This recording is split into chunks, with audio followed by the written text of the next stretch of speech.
free people of a free country, free Slavoitice who will not be conquered by the invaders. Today, we were all with you on your streets in your protest. And all together, we tell the occupiers one thing: go home while you can still walk. The Russian invaders entered Slavutich and faced the same reaction there as in the south of our state, as in the east of our country. Ukraine is united in its desire to live freely, to live independently and for the sake of its own dreams, not other people's sick fantasies. Every day, every day of our struggle for Ukraine, every manifestation of our resistance in all areas the occupiers have entered so far proves that Ukraine is a state full of life, which has historical roots and moral foundations throughout its territory. Nothing they do will help the occupiers.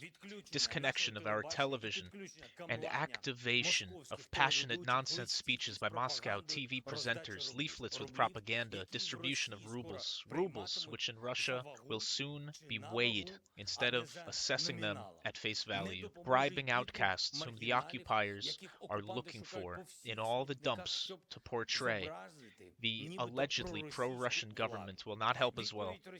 The answer to Russia will be one: hatred and contempt.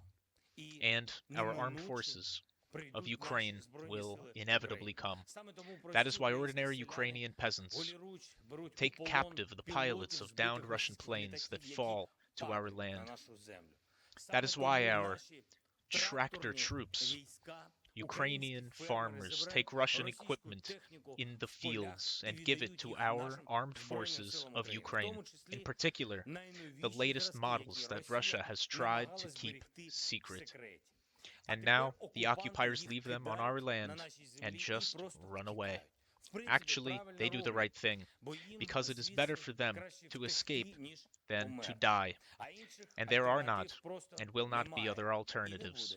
Everyone in Ukraine has united and has been devoting all their energy to the defense of our state for more than a month already. Together with the armed forces, together with all our defenders, together with our National Guard. I would like to once again congratulate the National Guard of Ukraine on its day with great respect. I am sincerely grateful for everything you do to protect the state, to protect Ukrainians. Thank you for all the steps to victory that will come and that were made possible thanks to you. Today, I presented awards to soldiers of the National Guard who distinguished themselves in battles with the Russian occupiers. I also awarded the rank of Brigadier General to 5 colonels of the National Guard of Ukraine.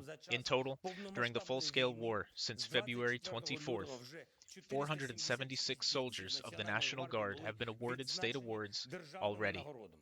I also spoke today with Polish President Andrzej Duda twice about our people who found protection in Poland and the need to strengthen our common security, security of our states, security for all Europeans, actually.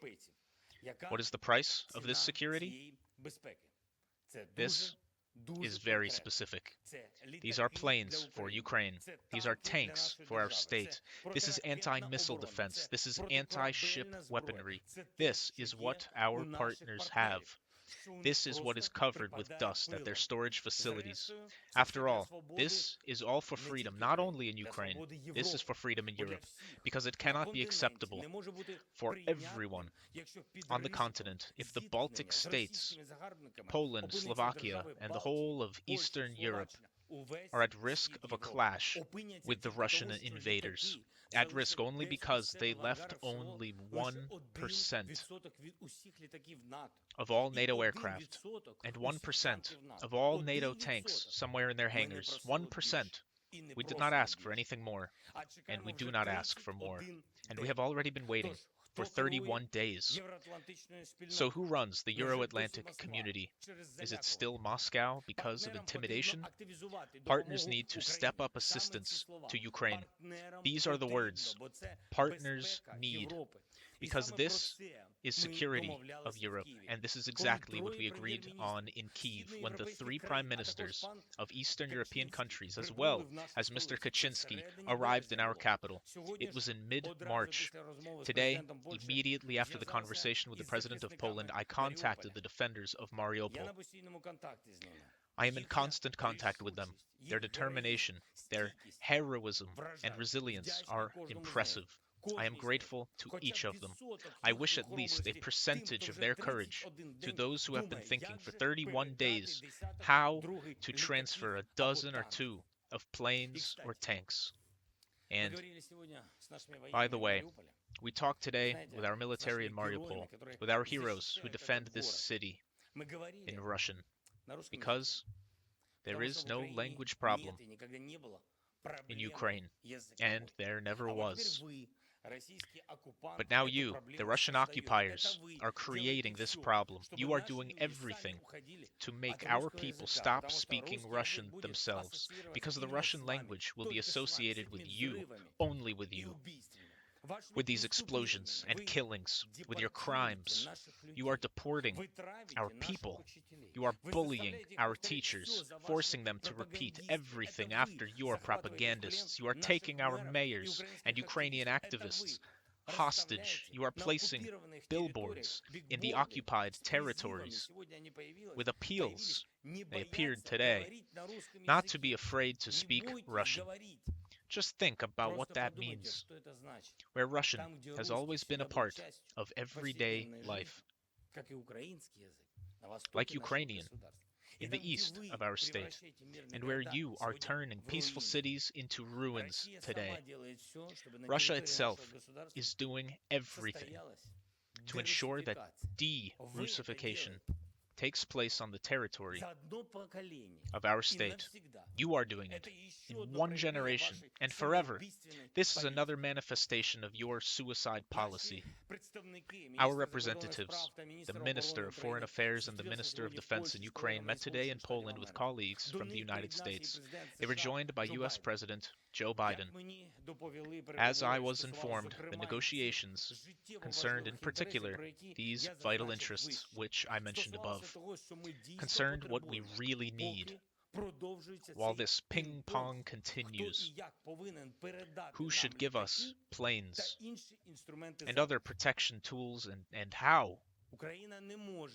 Ukraine cannot shoot down Russian missiles using shotguns, machine guns, which are too often in the supplies.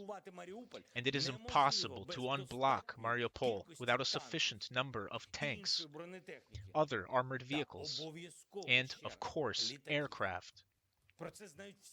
All defenders of Ukraine know that.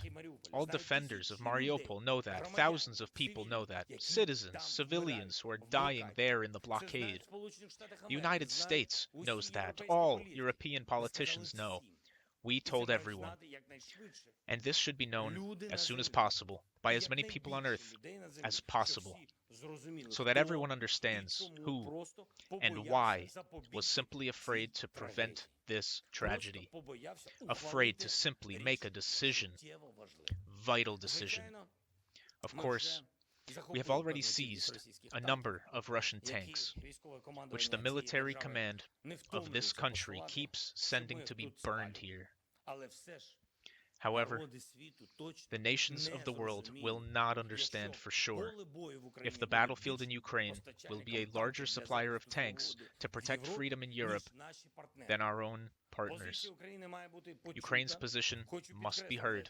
I want to emphasize, this is not only our position, this is the position of the vast majority of Europe's population, the majority of Europeans. If someone does not believe me, look at current public opinion polls in the whole world. And if you do not want to hear the opinion of the people, then hear the strikes of Russian missiles hitting right next to the Polish border. Are you waiting for the roar of Russian tanks? I also spoke with Prime Minister of Bulgaria, Kirill Petkov, in particular about the humanitarian catastrophe due to the actions of Russian troops and how to save our people. I spoke today at the Doha Forum in the capital of Qatar. This is a respectable meeting that is important not only for the Islamic world, but also for many other countries in Latin America and Africa.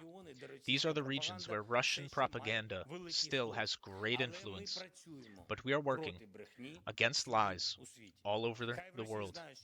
Let Russia know that the truth will not remain silent, and let every nation in the world feel the depth of Russia's injustice against Ukraine, against everything that keeps the world within morality and humanity. The occupiers committed another crime against history, against historical justice. Near Kharkiv, Russian troops, in their branded, inhuman style, denazified the Holocaust Memorial in Drobitsky Yar. During World War II, the Nazis executed about 20,000 people there. 80 years later, they are killed a second time, and Russia is doing it. The menorah in Drobitsky Yar, destroyed by Russian projectiles today, is another affront to the entire Jewish community of the world. How many more crimes against our common memory of the Holocaust will be allowed to be committed by Russia on our Ukrainian land? Russian troops are deliberately killing civilians, destroying residential neighborhoods, targeting shelters and hospitals, schools and universities, even churches, even Holocaust memorials. Russian troops receive those orders to destroy everything that makes our nation nation, our people people, our culture culture. This is exactly how the Nazis tried to capture Europe 80 years ago. This is exactly how the occupiers act in Ukraine. No one will forgive them. There will be responsibility, just like 77 years ago. Most likely, not in Nuremberg, but the meaning will be the same. You will see. Everyone will see. Everyone. We guarantee it. Glory to all our heroes. Glory to Ukraine.